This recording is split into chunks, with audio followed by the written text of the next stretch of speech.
क्या timeline follow करनी है, क्या आपको काम करना है, क्या पढ़ाई करनी है, क्या क्या है, सब चीज़ बता दूंगा आपको। सिर्फ ये वीडियो फॉलो करने की ज़रूरत है आपको, इसके बाहर कहीं देखने की ज़रूरत है। हाँ तो गाइस, आपको टॉप यूनिवर्सिटी में जाना है यूएस में। कैसे जाना है, क्या करना है, क्या टाइमलाइन फॉलो करनी है, इस वीडियो में आपको सब बता दूंगा।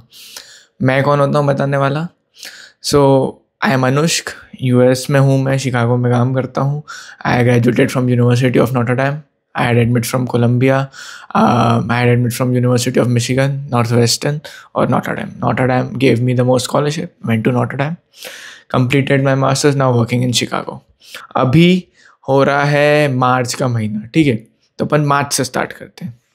लेट्स से आपको आना है फॉल 26 में, 25 का मार्च चल रहा है, तो अपने को क्या करना है? स्टेप 1, अच्छी यूनिवर्सिटीज़ में हर जगह ये इम्पॉर्टेंट है, GRE स्कोर अच्छा होना।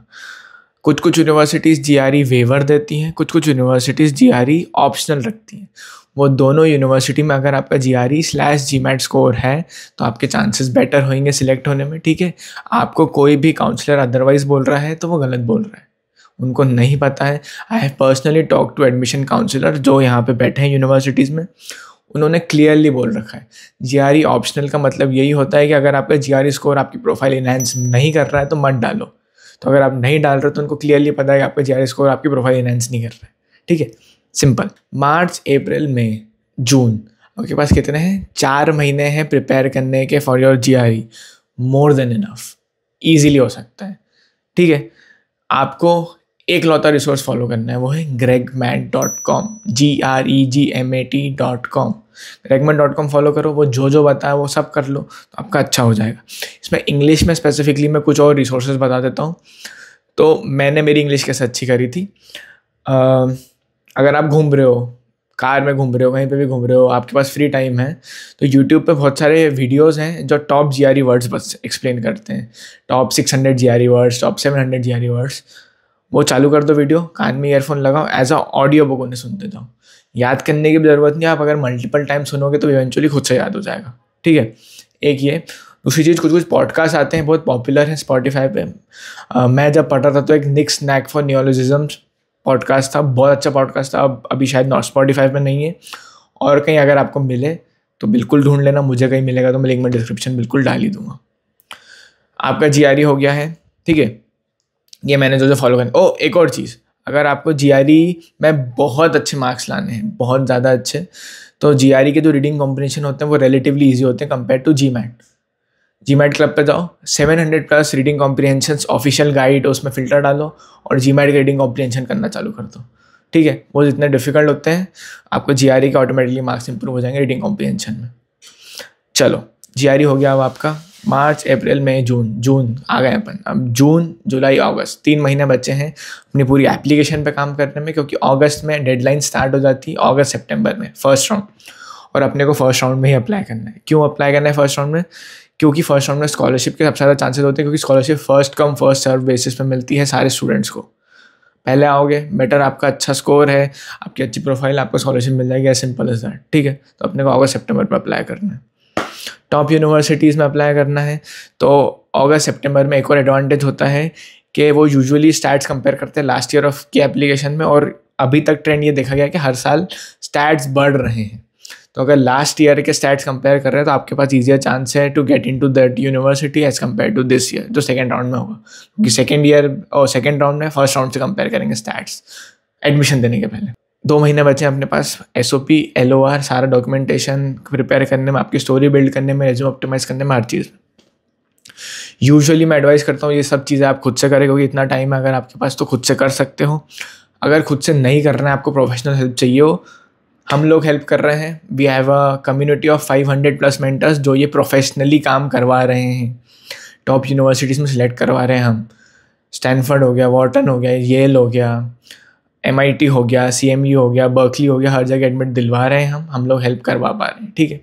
तो अगर प्रोफेशनल हेल्प चाहिए तो हमें रीच आउट करो, प्रोफेशनल हेल्प नहीं चाहिए, खुद से करना है तो SOP बता देता हूँ मैं कैसा होना चाहिए। SOP शुड बी, पहली बात तो आपको अगर जो भी कोई बोल रहा है ना कि वोकैबुलरी बहुत खतरनाक होनी चाहिए, SOP में ऐसा होना चाहिए, नहीं, वोकैबुलरी से फ़र्क नहीं पड़ रहा है। SOP होनी चाहिए आपकी स्टोरी, कि आपको इस कॉलेज में क्यों आना है, ये कॉलेज आपका क्यों एक स्टेपिंग स्टोन है to the career where you want to go. ठीक है, सिंपल काम होता है एसओपी का।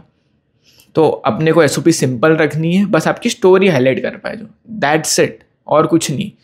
कि आपको बचपन से कोई चीज़ करनी थी, बचपन, फिर उसके बाद हर्डल्स आए, वो आपने हर्डल्स ओवरकम करे, फिर आपको ये यूनिवर्सिटी में जाना है क्योंकि आपका स्टेपिंग स्टोन है, क्योंकि फिर आपको जो हाँ फ्यूचर में जाना है आप इजीली जा पाओगे, एज सिंपल एज दैट। अब इसको अपन मल्टीपल टाइप से बिल्ड कर सकते हैं स्टोरी को, क्योंकि कुछ कुछ स्टोरीज होती हैं जो बहुत, मैं क्या बोलूँगा आपको, बहुत कॉमन होती है या बहुत सुनी होती है, घिसी पिटी स्टोरीज जिसको बोलते हैं, वो नहीं चलती हैं। क्योंकि वो सोचो जो आपके रेज्यूमे और सॉरी जो आपका एसओपी रिव्यू कर रहा है वो पिछले 10 साल से कर रहा है, ठीक है, 15 साल से कर रहा है, उसने सारी स्टोरियाँ सुन रखी हैं। एक कोट से स्टार्ट हो गई जो कि महात्मा गांधी ने ये कहा है, डैश डैश डैश डैश, फिर मुझे इसमें इंटरेस्ट है, बचपन से मुझे इसमें इंटरेस्ट था क्योंकि मैं XYZ करता था, अब मुझे ये करना। ये बहुत जेनेरिक चीज़ है, ठीक है। तो यूनिक एसओपी आप फाइंड करो, आपकी यूनिक स्टोरी फाइंड करो, और प्रोफेशनल अच्छी तो हमें रीच आउट तो कर सकते हो ऑफकोर्स। LORs लोग इग्नोर करते हैं, आप मत करना। LOR is one of the most important documents, कुछ यूनिवर्सिटीज़ में SOP के भी ऊपर रैंक करता है। LOR कैसा होना चाहिए? यूजुअली 3 LORs मांगते हैं, 3 नहीं मांगते हैं, तो अगर मांग रहे हैं तो मैं बता देता हूँ 3 LOR कैसे होने चाहिए। 2 एकेडमिक, 1 प्रोफेशनल। 2 एकेडमिक मतलब क्या? एक जो आपने पढ़ाई करी है वो, फिर वो पढ़ाई का प्रोजेक्ट आपने क्या बनाया है फाइनल ईयर में वो, ठीक है। उसके बाद प्रोफेशनल, वो सारी जो चीज़ें आपने सीखी वो प्रोफेशनली कैसे अप्लाई करी। ये 3 LOR की भी स्टोरी होनी चाहिए। सारे सीक्रेट्स बता दिए मैंने आपको LOR के, अब बस आप बनवा आप लेना, ठीक है। SOP हो गया, LOR हो गया, हो गई स्कॉलरशिप नेगोशिएशन, क्योंकि आपने अप्लाई कर दिया आपकी यूनिवर्सिटी में, आपको एडमिट भी आ गया है, उनने स्कॉलरशिप भी भेज दी है, तो आप अगस्त सितंबर में अप्लाई करोगे अगर, तो मोस्ट प्रॉब्ली आपको नवंबर दिसंबर में एडमिट आ जाएगा। नवंबर दिसंबर में एडमिट आ गया है, स्कॉलरशिप देंगे आपको। अपने को नेगोशिएट करना है। नेगोशिएट कैसे करना है? अपने को वो यूनिवर्सिटी का एडमिशन लेटर लेना है, और अपने को जहाँ जहाँ से एडमिट आया है पहले तो हर जगह वहाँ भेज देना है कि लो आपसे बेटर रैंक यूनिवर्सिटी में एडमिट आया है, मुझे और स्कॉलरशिप दो, और इस यूनिवर्सिटी में आपको जाना है तो दूसरी यूनिवर्सिटी को यही एप्लीकेशन लेटर भेजो, और बाकी यूनिवर्सिटीज़ का एडमिशन लेटर भेजो, और बोलो कि सर मुझे बाकी यूनिवर्सिटी से भी एडमिट आया है, आपके थोड़े ज़्यादा पैसे लग रहे हैं मुझे, तो थोड़ा स्कॉलरशिप बढ़ा के दो, ठीक है। तो ये अभी हो गई स्कॉलरशिप नेगोशिएशन भी। ये कब तक कर देना है अपने को? जनवरी तक हो जाना चाहिए अपना, क्योंकि वो 1 से सवा महीना देते हैं डिपॉजिट भरने के लिए, जो यूजुअली होता है $1000 से $2000। डिपॉजिट भर दिया अपन ने, जनवरी फरवरी तक अब अपना एडमिट भी आ गया। अब अपने को चाहिए I-20। ओ क्या ये कनेक्टेड है? हाँ कनेक्टेड। अब अपने को I-20 क्यों चाहिए? I-20 होता है वो डॉक्यूमेंट जिससे आपका पूरा काम चलेगा अमेरिका में। जब आप वीज़ा के लिए अप्लाई करोगे, जब आप बाहर जाओगे, अंदर आओगे, हर जगह I-20 से ही होता है। I-20 में आपको आपके फंड्स का प्रूफ बताना पड़ता है कि लेट्स से $50,000, $60,000, $70,000 आपके लगने वाले अमेरिका में, तो क्या आपके पास वो फंड्स हैं? वो आपको फ़ंड प्रोवाइड दिखाने पड़ते हैं यूनिवर्सिटी को, फिर यूनिवर्सिटी आपको I-20 देता है, ठीक है। I-20 यूजुअली आने में 15 से 20 दिन लगते हैं। अब फंड्स कैसे दिखा सकते हो?